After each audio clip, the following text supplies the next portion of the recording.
There is one Mario Kart track that is so forgotten, and no one is talking about it. Most of the time, no Mario Kart track is truly forgotten, because people will continue to talk about it. Tracks like Wario Coliseum and Piranha Plant Pipeline get talked about all the time.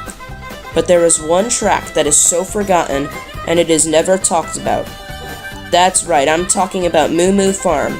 And today, I'm going to tell you about the history of this underrated track and what caused its downfall. Part 1. The Beginning. Mario Kart 64 took a lot of inspiration from Super Mario Kart, so many of the tracks you see in Mario Kart 64 are based on elements of Super Mario Kart. Nintendo wanted to have a Monty Mole themed track, and that's where Moo Moo Farm comes into play. Just like in Donut Plains, you'll see Monty Moles popping up out of the ground, but this time there are different hills and obstacles thanks to Mario Kart 64's new 3D graphics, something Super Mario Kart could never achieve. And in the background you'll see Moo Moo cows that are very much noticeable when racing on the track. They're not running, they're not walking, they're just standing there, in the background. There are also 2 bridges you go under while racing on the track, and a barn scene in the background. And for a while, that was enough to make a good track, because back in the 90s people loved Moo Moo Farm, just because of its simple features. It wasn't something as recognizable as Rainbow Road or Calamari Desert, but it was pretty well known that people really liked the Moo Moo cows, and Nintendo started to catch on. So in Mario Kart Double Dash when racing on Mushroom Bridge, if you look at the cars, you might notice how there is a Moo Moo Farm delivery van seen driving down the road, and that is pretty cool.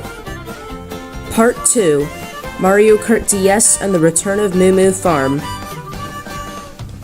When Mario Kart DS was in development, Nintendo wanted it to be just as good as Mario Kart Double Dash, and also wanted to fix the Mario Kart series' biggest problem, that being how there were only 16 tracks in each game except for Super Mario Kart.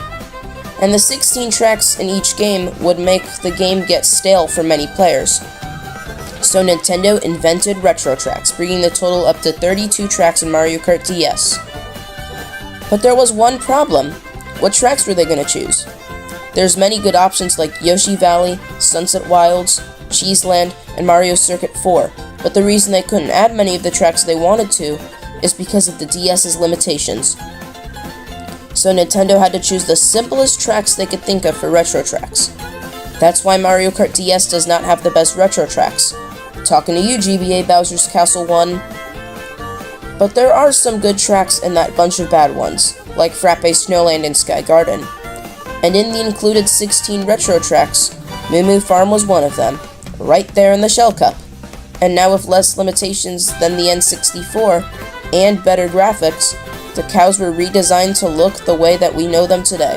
But when Moo Moo Farm was brought back in Mario Kart DS, people really didn't like it, because Mario Kart Double Dash had created some of the best tracks that the series has ever seen, like Waluigi Stadium and Mushroom City. So having Moo Moo Farm as a retro track felt like a step backwards, because of how simple it is. The only advantage it had in Mario Kart DS is that it was a great track to practice snaking. But other than that, Moo Moo Farm was no longer a fan favorite. Part 3. The Downfall Begins.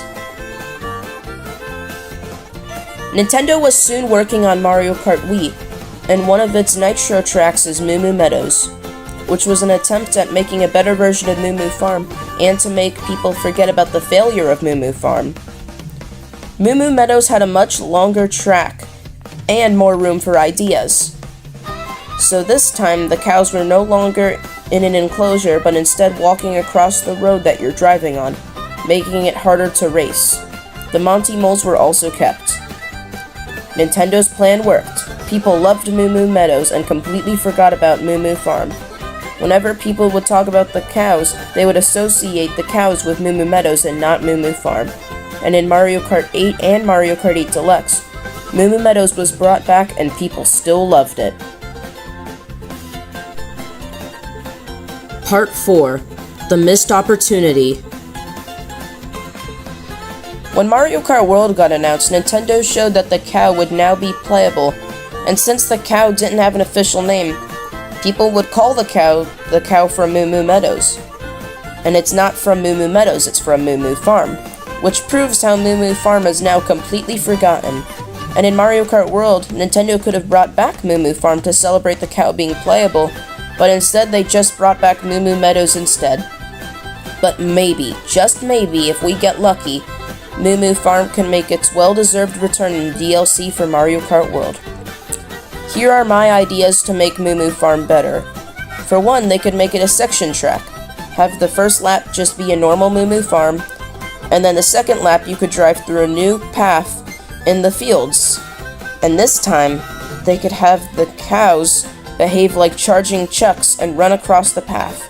That way, it's harder to avoid them, and on lap 3, Nintendo could make it so that you go through the barn and drive over the bridges, and then drive section 1 backwards.